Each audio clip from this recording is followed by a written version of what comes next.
All right. What's up, everybody? It's Joshua the Professor Franco, WBA World Champion. Thank you for tuning in. Appreciate it, man. Appreciate you coming on, man.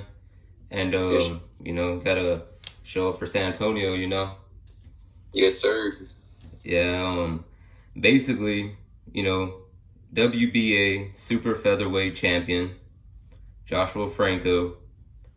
He had some tough the past two matches. And, and the first fight, unanimous decision, title win. The second fight was stoppage due to a headbutt, retained the title. Third fight coming up next month on the 9th. So how do you feel, man? After all those past two fights, how do you feeling? I feel good, just really confident in myself. Ever since I won, the world title in June, my confidence is, it just skyrocketed, and I'm getting better as a fighter. I learned a lot from that fight, and unfortunately, my last fight got stopped due to a headbutt. So, I took a little bit of time off. Now I'm back in the gym working for the next one. Amen, man. Amen to that. First question. Who was your favorite fighter growing up? My favorite fighter growing up was probably Fernando Vargas. I watched him a lot growing up. He was my mom's favorite fighter too. My mom, loved watching him. My parents, they love watching a lot of boxing. All the time. They had the big HBO fights. Those fights that always came on. My parents always put them in. My family used to come over. We always used to watch the fights together. And yeah, man, me and my family, we've always been boxing fans since forever. So, I always grew up watching it. Yeah, man. Appreciate that one, man. And basically, I think you kind of answered that one already. You says, what made you get into boxing? Yeah, like I said, I just always grew up watching it, and just watching the fights. It gave me something, and in myself that it's something I wanted to do as well. I loved watching all the fighters go to war. I love watching those war fights, and every time I watch those fights, it did something to me too, where kind of lit a fire. And I didn't start boxing until I was 13, because my mom didn't want me to fight, when I was little. But then I got into a little trouble at school. That's when my dad,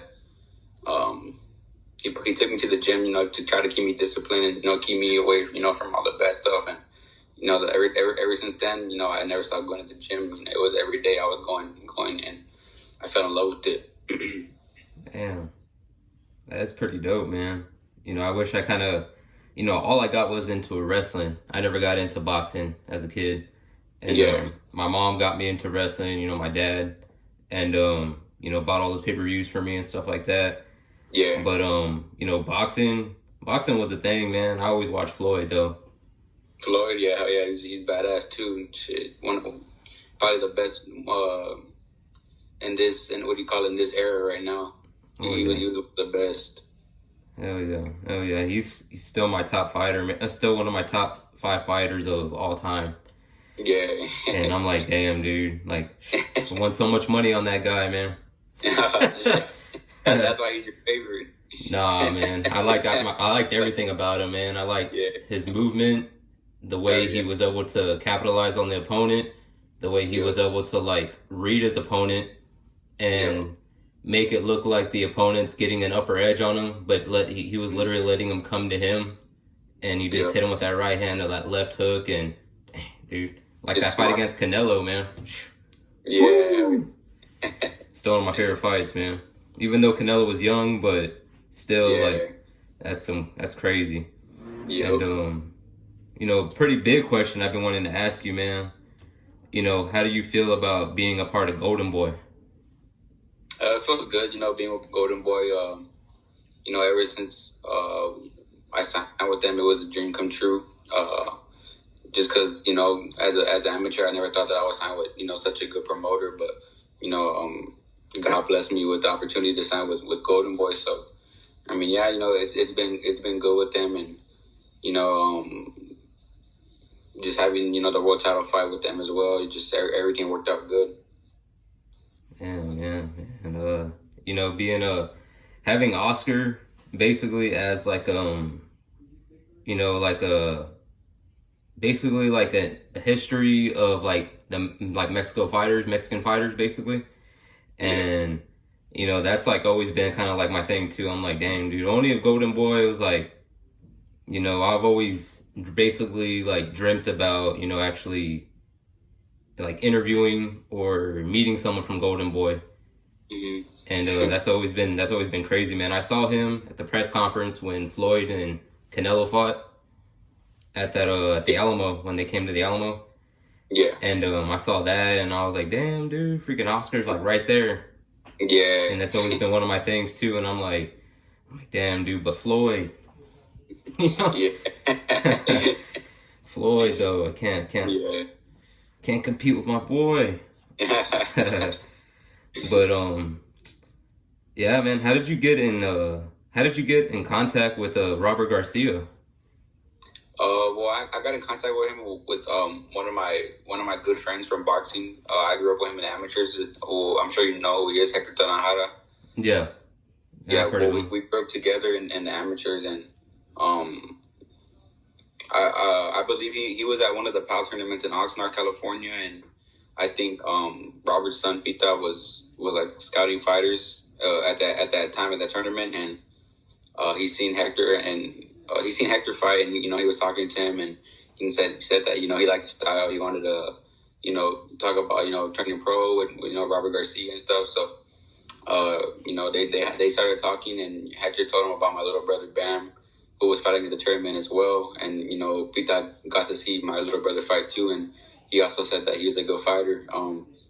And then from there they started talking to Hector started telling Pita about me as well, saying that I was Bam's brother, and then that's how it all got in contact.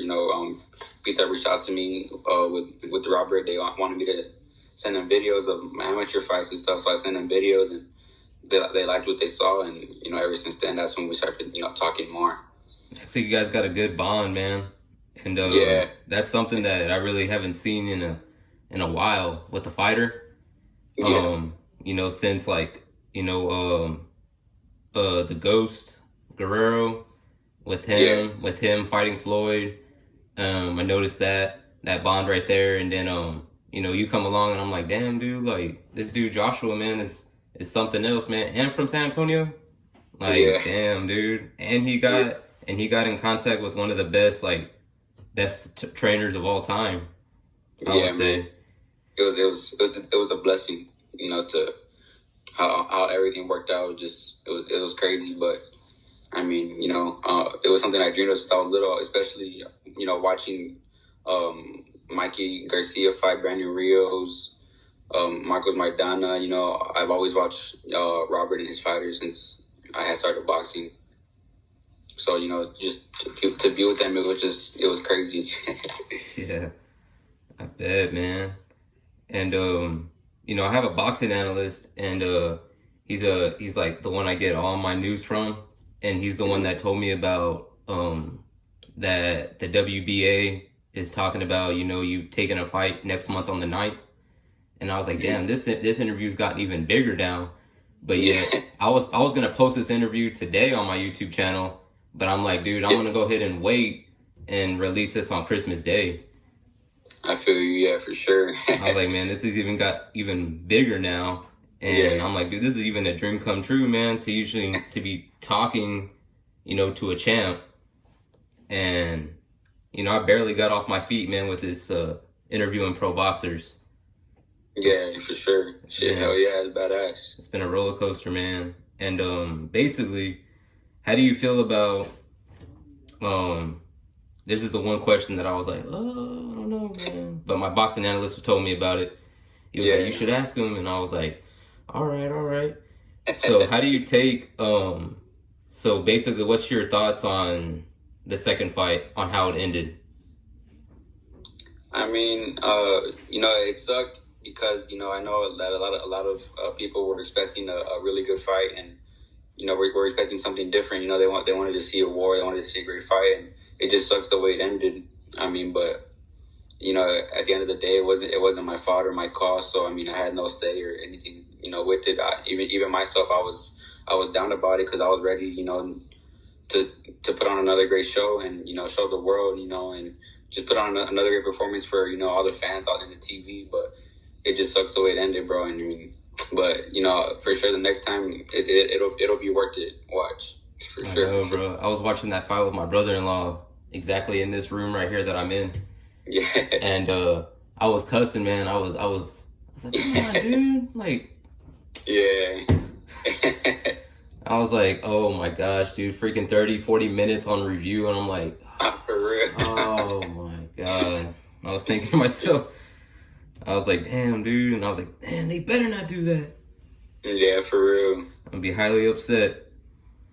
And so basically, what was your favorite moment in your boxing career as of right now? As of right now, I would say winning the world title. That has to be, my favorite moment ever. It's just a great feeling that I can't even describe. And shit, that was my favorite moment ever. Yeah. Yeah. Damn, man. I tell you, man. It's crazy, man. It's crazy. I grew up in I basically grew up here, but yet I'm from Florida, and growing up watching wrestling, seeing Shawn Michaels live in the Alamodome, stuff like that, and to you being actually having a match there, how did that feel? Fighting in the Alamodome. It felt great. That was something that I always wanted to do since I had turned pro. And, to get the opportunity to fight in my hometown in front of my, my family, my fans, and even in, the city that I was raised and born in, it was a good feeling, especially getting a knockout there made it even better. It was just something that I wanted to do, and I did it. So, I mean, it was great. I hope to be back there, defending my world title or, one day just having a big fight there. Hell yeah. So basically, what's like next in store for you? After what do you see in 2021? Basically, 2021. I just see myself defending my world title successfully, and hopefully getting more belts. And I'm just right now I'm letting my eye heal up more. I had to take a little bit of time off because I went to see a doctor. They talked to me or whatever.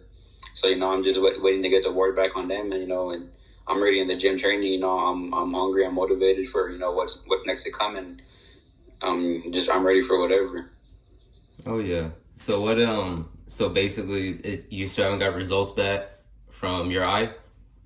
Well, I went to go see a doctor, and they told me just to rest my eye up and let it heal properly. It was nothing major. So I'm ready back in the gym training, and I just can't spar for a little bit, but once I get the okay to spar, it'll be back on. Oh yeah, the switch is turned back on. Yes, sir. So what can you tell me about how the Garcia family is basically basically working with them, like in the same gym as that that history in that family.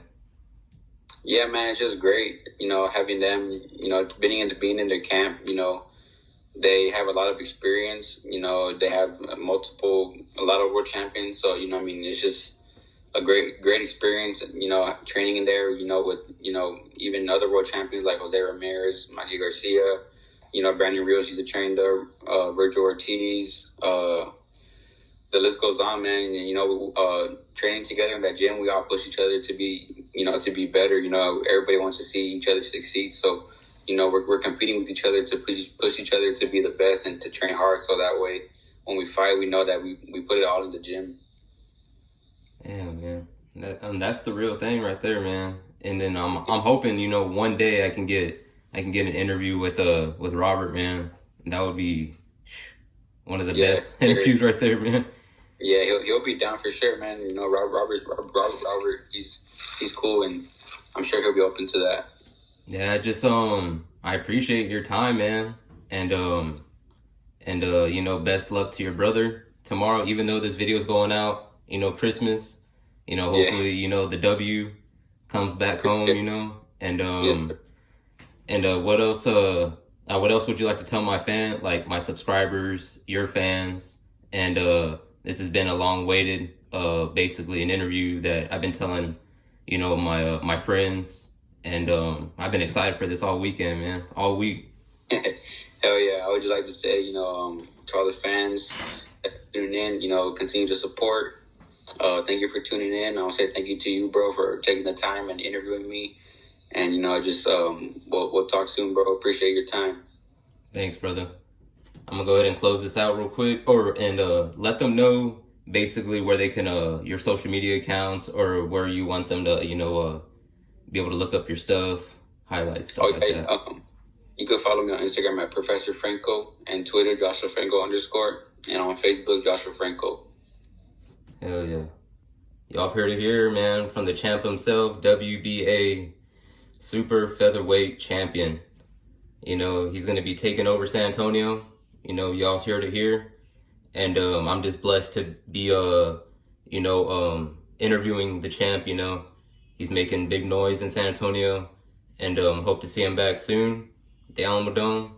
And y'all go show him some love, and his links will be in the description down below. And thanks y'all for coming back for my boxing series. It's still kicking, still going strong, and I hope all of y'all have a great great holiday and a great Christmas. And much love, y'all. And remember, one love, Carlito. We out.